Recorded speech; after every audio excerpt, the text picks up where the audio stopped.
तर आजचं ग्रहण जे आहे ते संपलेलं आहे आणि संध्याकाळचे 7 वाजले होते. तर म्हटलं चला पटापट आंघोळ करून घेऊया, कारण ग्रहण संपल्याच्या नंतर आंघोळ करायची होती. तर आता पाणी गरम केलं आहे, कारण वातावरण थोडं थंड झालेलं आहे, त्यामुळे पाणी थोडंसं गरम करून घेतलेलं आहे आणि इथे मी आता आंघोळीसाठी जात आहे.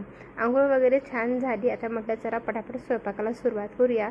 तर स्वयंपाकाला सुरुवात केली. तसंच आज होळी आहे. होळी आज खेळणार नव्हते ग्रहणाची येणी, पण तरीही भरपूर लोकांनी आज होळी एन्जॉय करून घेतलेली आहे.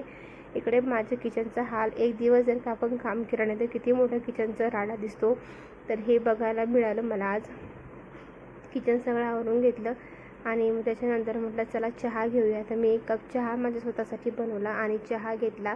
ते दाखवलेलं मी नाही आहे, माझा चहा मी करून घेतला. कॅमेऱ्याची MBच माझी फुल होऊन जाते, त्याच्यामुळे शूट होतच नाही पुढचा. तर इथे चहा वगैरे झाला होता माझा आणि त्याच्यानंतर तर मला दाखवते मी की माझं जे आंघोळ वगैरे आहे ते झालेली आहे आणि टायमिंग जो आहे तो आता 7:30चा झालेला आहे. 7:30पर्यंत सगळं माझं आवरून झालेलं होतं. घडीमध्ये 8 वाजत होते. आता म्हटलं चला निगेटिव्हिटी पण काढायची होती घरातली, जी काही निगेटिव्ह ऊर्जा असते ते आपल्याला झाडझूड करून काढायची होती. तर म्हटलं चला पटापट झाडझूड देखील मी करून घेतली होती आणि इथे माझे सगळे कामं झाले. अशा प्रकारे आजचा दिवस खूप जास्त सुंदर, छान आणि चांगल्या प्रकारे एन्जॉय केला. भेटूया पुन्हा एका व्हिडिओमध्ये.